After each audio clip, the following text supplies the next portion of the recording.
I've spent over 1,000 hours auditing landing pages, not just browsing them, but breaking them down section by section, trying to understand exactly what makes a high converting landing page. And what I found is most conversion advice is pretty recycled. The same generic tips that sound plausible but don't actually make a difference. These are 17 lessons that actually move the needle, for me and for every client that I've worked with. So let's get into it. So this is exactly what we're going to cover today. I've broken it all down on a Miro board, made it as visual as possible so it's easy for you to understand these ideas, and also included real examples from real companies so it's very easy to grasp. But let's jump into point number one, and that is get to know your customers deeply. Now I know you might want to skip ahead to the more interesting or more tactical advice, but I guarantee skipping this step will cause a lot of problems. So I think of this as the foundation of your house. Most people skip it. They base everything off their own assumptions, and what happens? They have weak copy, their features don't land, and visitors bounce because nothing is really resonating. Once you get it right, once you do good customer research, everything downstream becomes effortless. People browse your page, it's written in the right tone, it's saying the right things, and your customer thinks, wow, these guys get it. This is the most skipped section right now, especially with AI. Anyone can spin up a landing page in an afternoon. That's exactly why most landing pages today are saying a lot but convincing no one. So before you write a single line of copy, I would urge you to spend some time on customer research. If possible, talk directly to your customers. That will be the best option. If not, you also have some great options in Reddit or Google Trends or even different Facebook groups.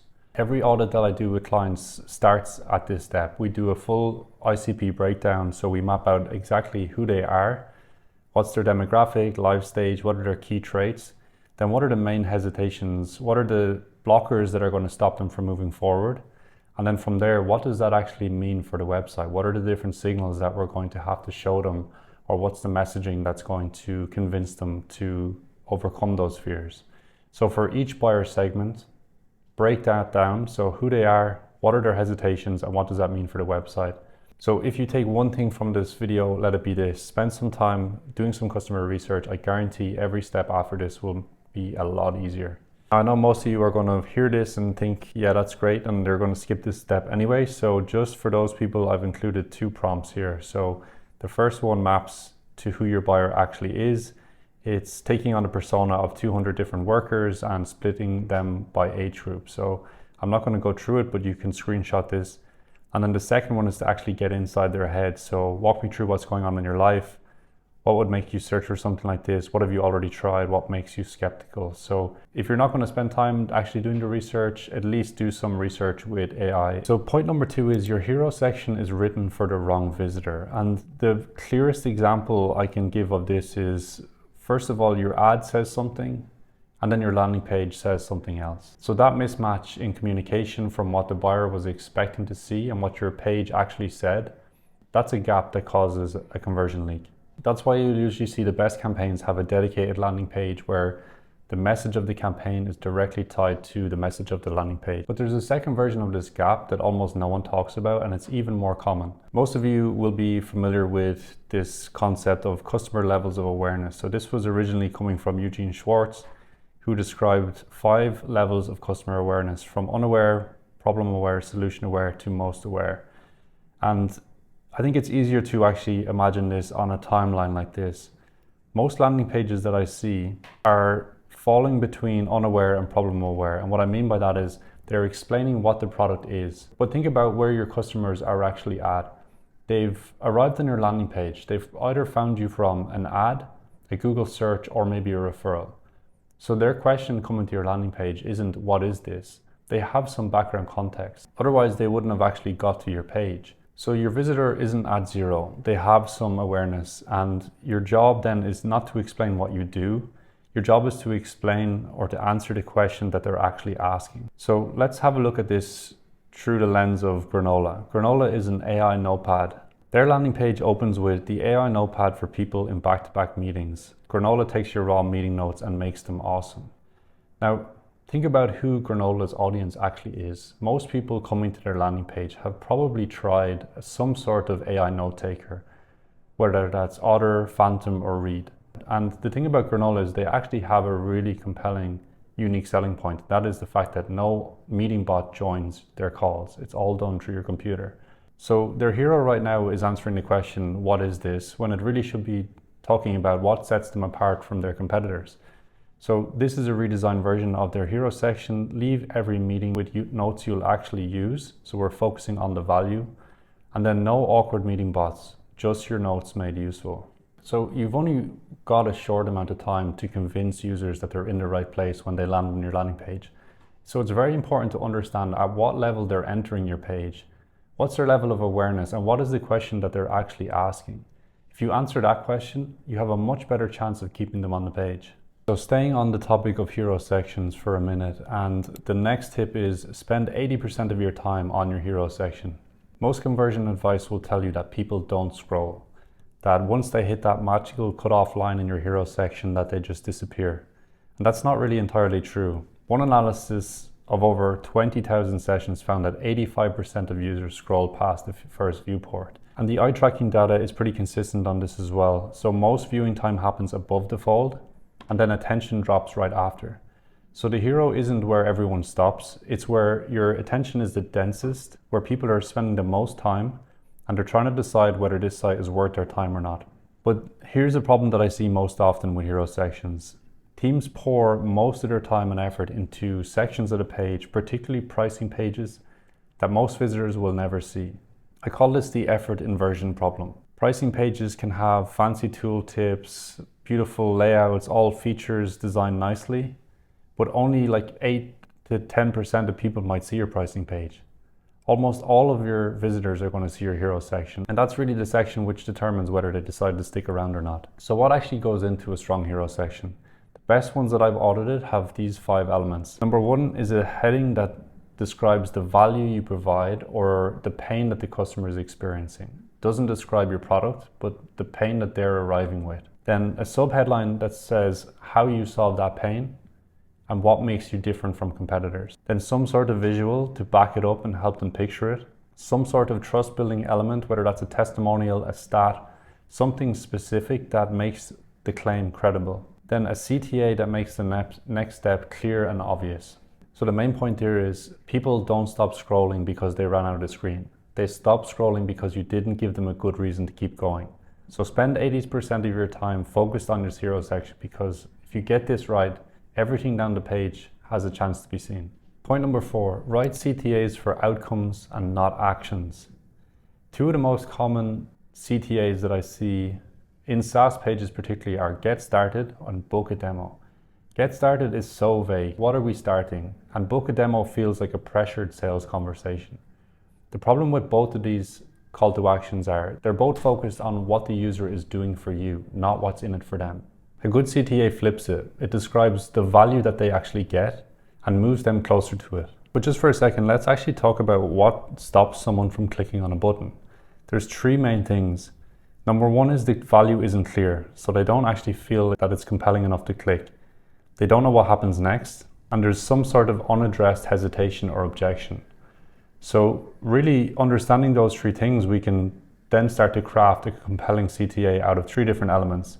So number 1 is focus on outcomes, not actions. We don't want to describe what they're doing for you. We want to show them the value and make it obvious. Number 2 is set expectations and make it really specific. Get started is very vague, so the customer has no idea what actually happens next. But start a 7-day free trial for $7 lays out exactly what it is, and it's very specific. And then address objections. So what's their main objection to actually clicking the button? Maybe that's entering their card, or it's going to take too long to set up. If we can address that specifically in the microcopy, we'll have a lot more people progressing to that next step. And one bonus tip that can make your CTA really compelling is make it personal to them. Unbounce changed the button from start your free trial to start my free trial, and they saw a 90% increase in click-through rate to the payment page. That's just one word, but it's personal to the user. So focus on outcomes, make it specific, address their objections, and write it in their voice, not yours.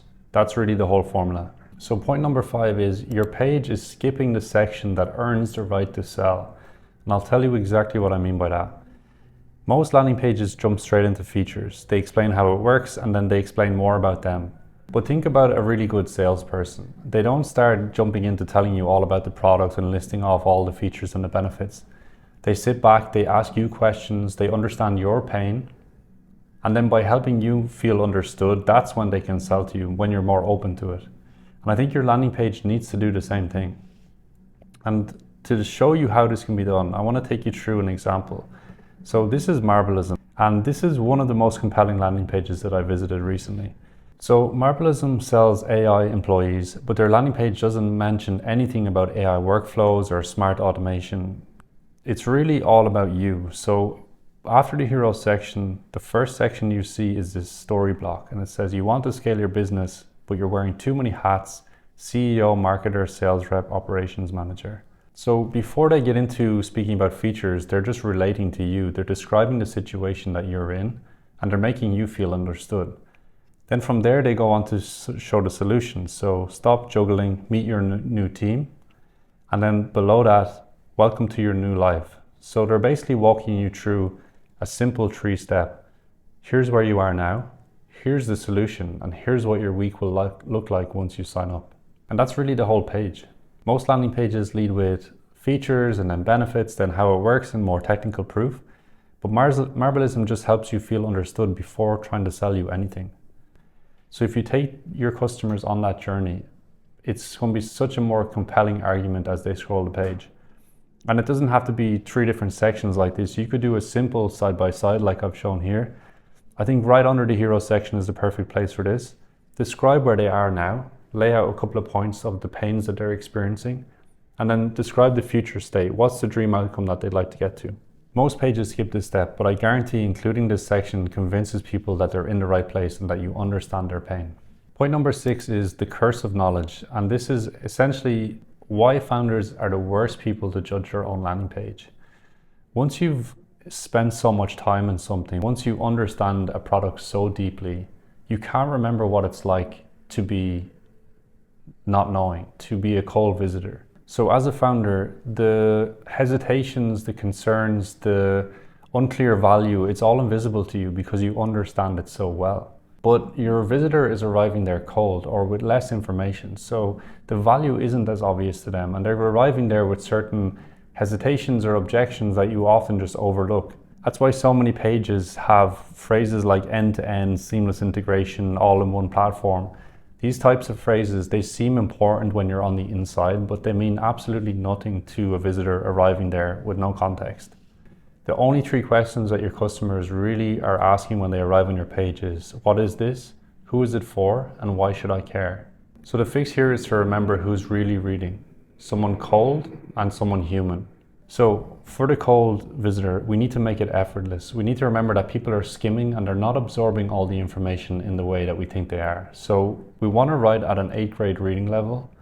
And the easiest way to do this is take your copy and use the Hemingway editor to ensure that you're writing at that 8th grade level. So that will help you simplify your text, get rid of all that jargon that makes no sense, and just write in a way that's clear and simple to understand. The second part of this is really understanding how the human brain makes decisions. And we might think that all of our decisions that we make are very logical, but the human brain makes decisions with emotion first. So there's a really interesting framework called the Elmer framework, which basically describes how people make decisions.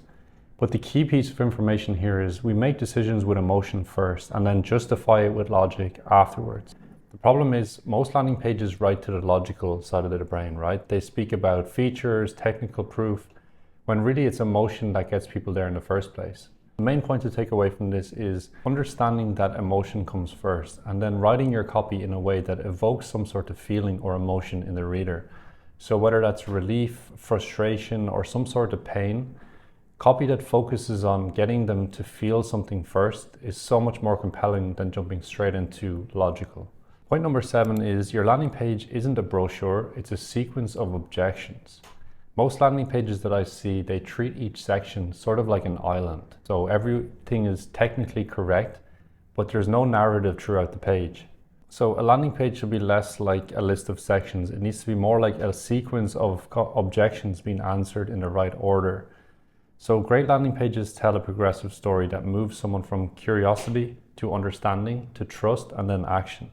And I think the key to this is really understanding that a visitor at the top of your page and near the bottom, they're asking completely different questions. And your job is to answer each one at exactly the right moment.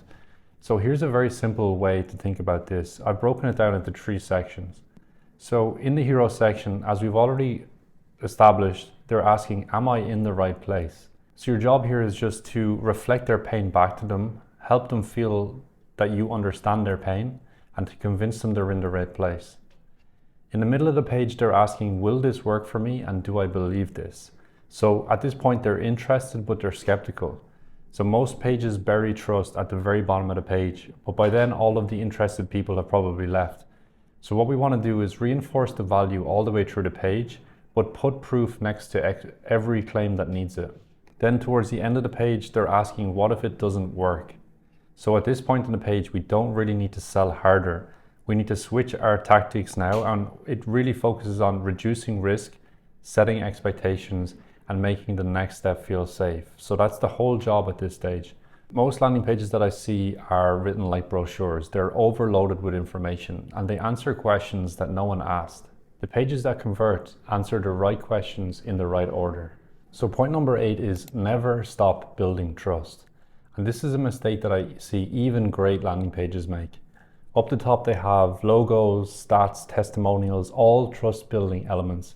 But then the closer you get to actually making the decision or the purchase, all of that fades away. But the problem is the closer someone gets to signing up, the more they hesitate. Do I actually need this? Will this work for me? Do I trust this company? These are the kind of doubts that get louder the closer to someone gets to making that decision.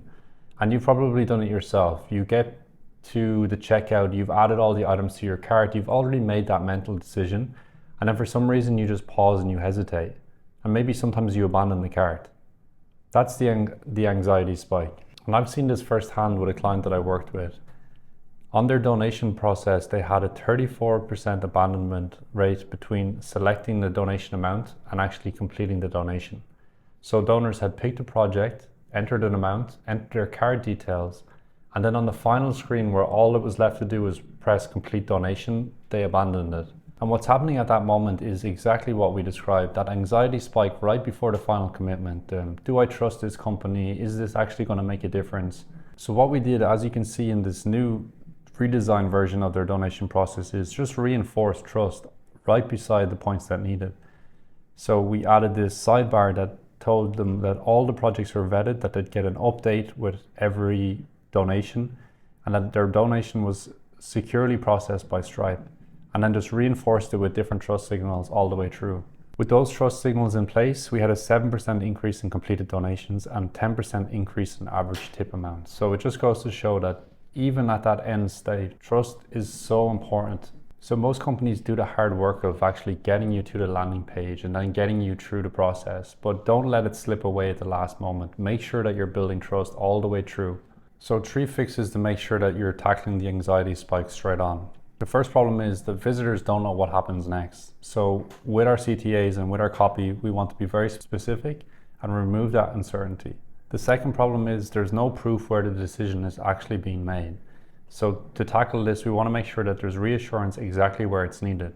So right beside the CTA or even right on the confirmation page, we want to be backing it up with testimonials, real proof and real results. And then the final problem is buttons that have no objection handling. So what we want to do is make sure there's one line of microcopy underneath the button or next to the button that addresses their biggest hesitation to moving forward. So whether that's no credit card required or it takes 4 minutes to set up, we want to be addressing that hesitation directly. The best pages don't build trust once and move on. They reinforce it all the way through. So point number 9, we've touched on the importance of trust in the last section, but I think this really deserves a section of its own. We're going to talk about what actually builds trust. The problem with most pages, they treat proof like a volume game. The more the better. So they grab lots of logos, big tweet walls, lots of testimonials, random star ratings, and they think surely someone will be convinced by this. But generic proof doesn't convert, and that's because it's not addressing any hesitation. What builds trust is relevance. Does this actually answer the hesitation that your customer is experiencing? Picture a HR manager evaluating a new tool. Let's say their specific fear isn't the product, it's the rollout. So they're thinking about 2 weeks of disruption. Their team is already stretched. And the main hesitation for them is an onboarding that becomes a real problem to manage. Now imagine they scroll down your page and they hit a testimonial that says, the onboarding was seamless, the customer service was excellent, and the team had us up and running in a couple of hours. A quote like that from someone in the exact same position as them beats 30 testimonials that say, awesome, love it. So relevancy of proof is more important than volume of proof. If you map out all the hesitations or all the blockers that are potentially stopping people from converting, and then find testimonials that address those head on, your testimonials are going to do a lot more. So point number 10 is the design trap. And this is when beautiful design can actually hide your conversion problem. If your website looks amazing, that might be your problem. Beautiful pages can actually harm your conversion rate, and I'll explain why. First of all, great design can actually be a distraction. Some of the highest converting landing pages ever built are just visually very plain. Research puts the decision window somewhere between 5 and 10 seconds. So after that, they're either in or they're out. So simplicity wins. The second problem with beautiful pages, and this is sort of a bigger problem, design creates a false confidence. When the page looks polished, the team stops questioning it. Everything feels really professional, everyone thinks it looks great, everyone signs off on it, so nobody asks the harder questions. Good design can actually hide bad messaging for months because the page feels like it's working even when it isn't. The thing is, buyers don't care about fancy visuals or animations, they only care about one thing. Can you solve their problem better, faster, and cheaper than someone else? Good websites aren't pretty, they speak directly to pains, they clarify why they're different, they sell outcomes and not features, and they guide people towards a clear next step. Most agencies focus on visuals. That's why most redesigns don't actually move the needle on revenue. One more thing on this, and it's becoming more urgent, is the fact that AI search and agent browsing is becoming so popular. It's changing what a good landing page even means. So we're going to come back to that in the final point, so stick around for that. Point number 11 is copying category leaders can actually destroy your own advantage. Take a look at Stripe's hero section. Very dense copy, very vague CTAs, and minimal social proof, but it still works. And that's because Stripe doesn't need its landing page in the same way that you do. People arrive already convinced because the brand does that for them.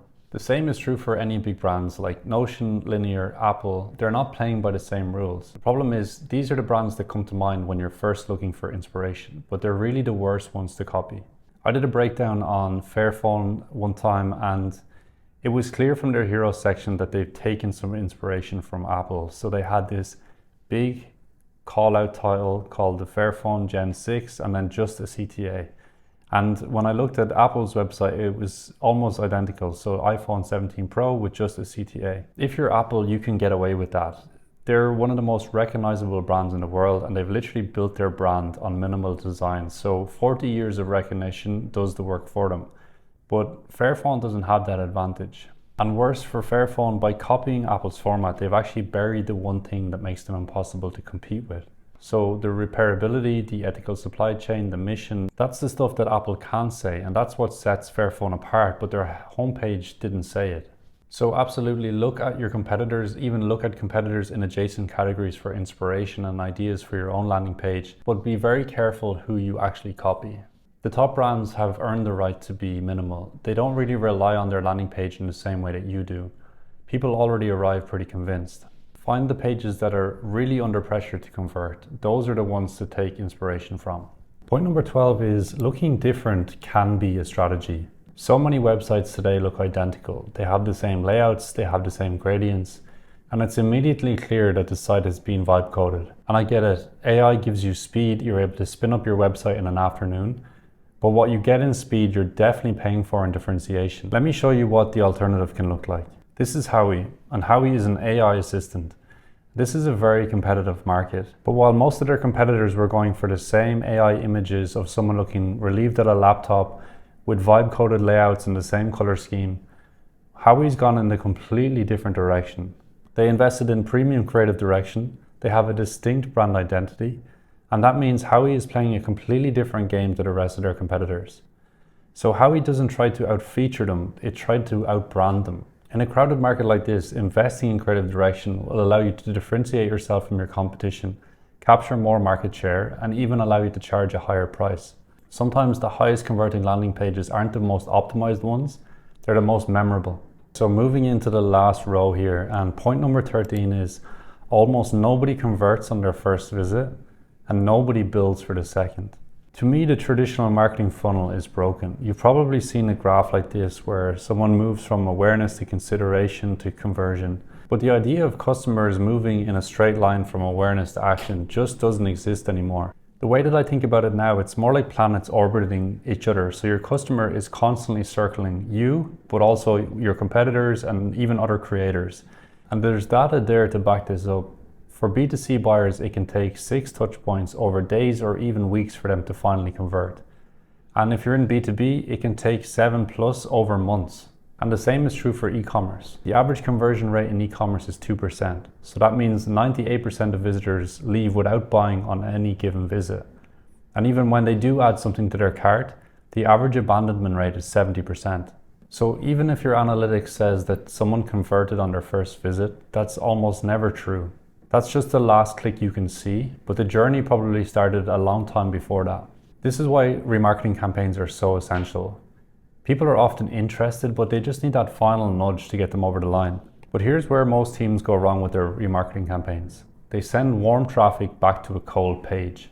The problem is that visitor already knows what you do. They didn't leave because they just didn't get it. They left because something made them hesitate. So they don't need to be sold again. They need to be reassured. So sending them back to the same page just shows them chapter 1 again. But what they really need now is chapter 2. So your retargeting page needs to do 4 things. Answer your 3 biggest objections directly, show transparent pricing, add proof that it worked for other people just like them, make it relevant, make it specific, and then include a guarantee or some sort of demo clip. So reduce the remaining risk and show and don't tell. So the main thing with remarketing campaigns is they don't need to be sold again. They need to be reassured. So don't show them chapter 1, show them chapter 2. Point number 14 is addressing hesitation is the biggest growth lever on most websites. The way I think about this is your landing page is basically doing 2 things. It's a balance between building desire and then removing doubt. So that's really the balance you need to make. And most landing pages are really good at building desire. So they have really good features, good proof, they can lay out the benefits, but they're really bad at addressing doubts. And doubts are really what kill hesitations. So the key thing here is understanding what are those objections that aren't being answered. What is the doubt that's stopping them from moving to the next step? I'll give you an example of this in a client that I worked with. So when we started their audit, we found 1.4 million in abandoned bookings.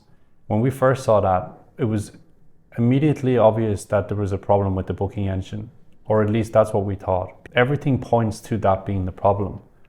But when we dug into the funnel, we could see that visitors were spending over 3 minutes on the trip pages, reading everything in detail, clearly interested in this trip, then clicking book now and disappearing. So the obvious choice was to blame the point where they exit, but this is what the data actually showed. Some of those visitors weren't actually lost. They came back in through the contact form and they asked questions that the website wasn't answering. So what if my plans change? Am I fit enough for this trip? Can I just pay a deposit? When sales were able to answer those questions directly, they had a 33% lower abandonment rate and 9% higher average order value. Every hesitation that you don't address is a silent conversion killer on your page. So your goal is not just to build desire, but to remove every reason that they have not to say yes. So 3 simple additions to your page to address fears before they leave. First is a comparison table. Your customers are comparing you versus your competitors. Better to allow them to do that on your page rather than losing them to Reddit. Second is FAQs that answer the questions that are stopping them from signing up.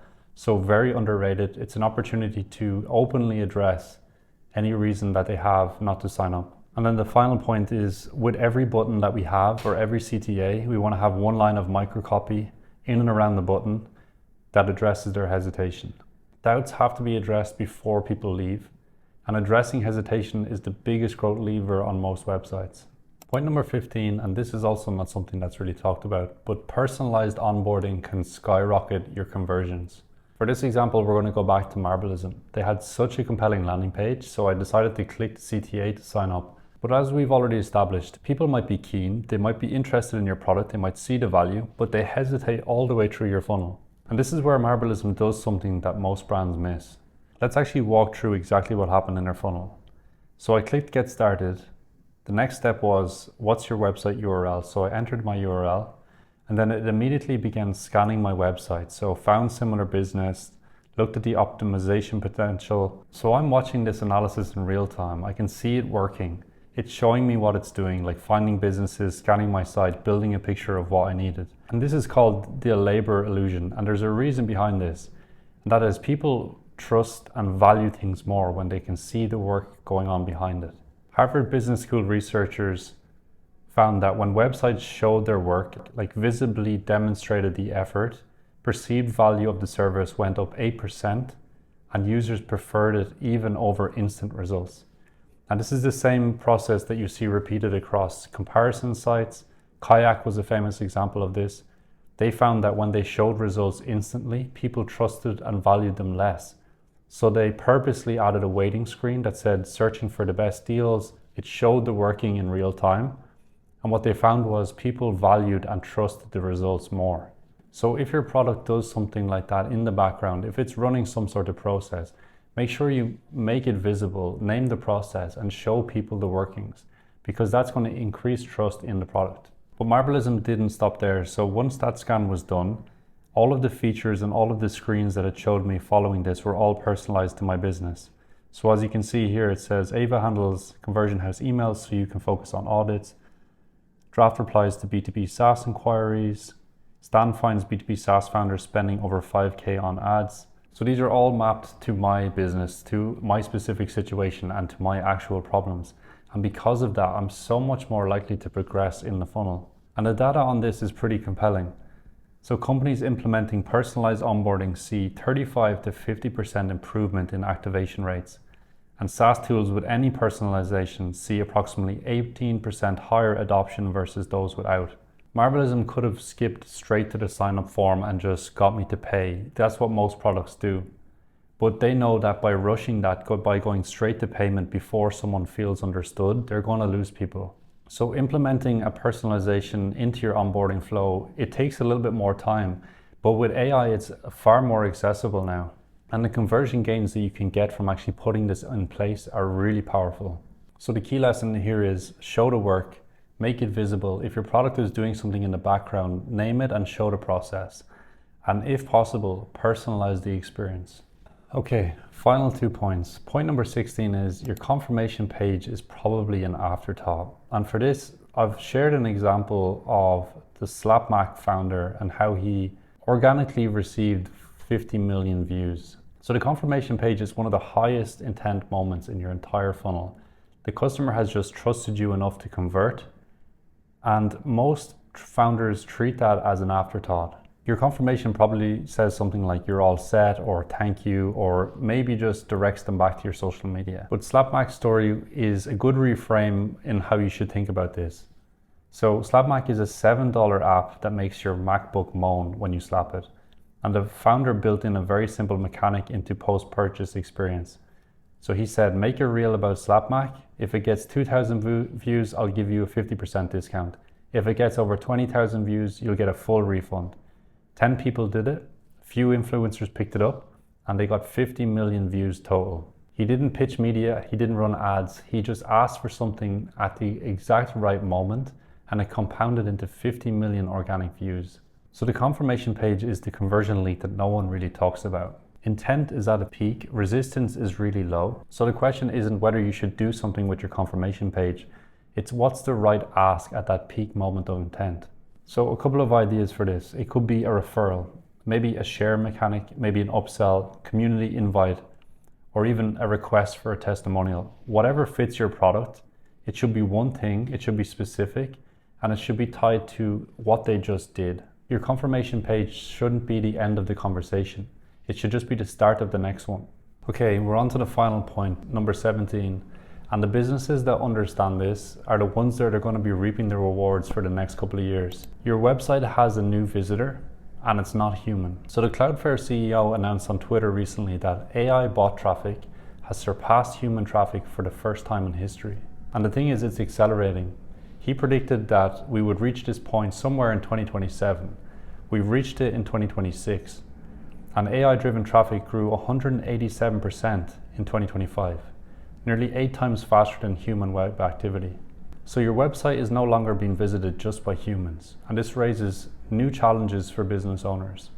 But there's 2 separate questions to ask here. The first one is, are you being recommended? When someone goes to Claude or ChatGPT and asks, what's the best tool for, or what's the best product for, are you being recommended? Essentially, are you making the shortlist? I moved into a new flat recently, and one of the first things I needed was a new fridge. I didn't go to Google, I didn't browse websites, I knew the exact dimensions, so I asked ChatGPT. It gave me 3 options and I picked one. That's the reality of how many people are searching right now. The research stage is completely invisible to you, but it's still a human landing on your website. Getting on that shortlist is the new SEO. It's called AEO, Answer Engine Optimization. And the main thing you need to know here is, if your website can't be easily understood and summarized by AI, it can't recommend you. The second question to ask is, when an agent reaches your site, what can it do? Now this is different, and this is the portion that's really growing rapidly. Agentic traffic, AI agents performing tasks autonomously on behalf of users, grew 8,000% in 2025. So no human ever touches the page. An agent can browse, compare, check pricing, and then even make decisions or purchases on behalf of that user. Beautiful design, fancy gradients, or even emotional copy doesn't matter here. What matters is whether the agent can extract clear information from your website. So these are 2 separate challenges, but they all come down to one problem and one solution. And that is that most landing pages are built to look good and persuade a human. But AI needs one thing: clear, direct answers. So here's a quick test you can do right now. Open up your website, right-click, and select reader mode. That's roughly what the AI sees. So with all the design stripped away, could someone still understand your business? Can they tell what you do, who it's for, and what makes you different from everyone else?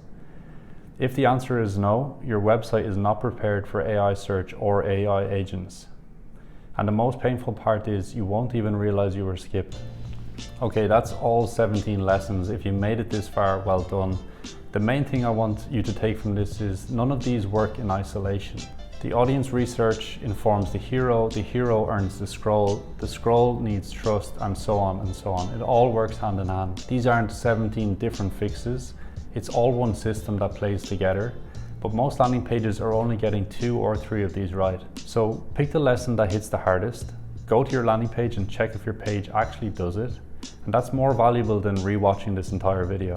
And if you want me to analyze your landing page, if you want me to look at your funnel and understand exactly where it's losing customers, that's the exact work that I do.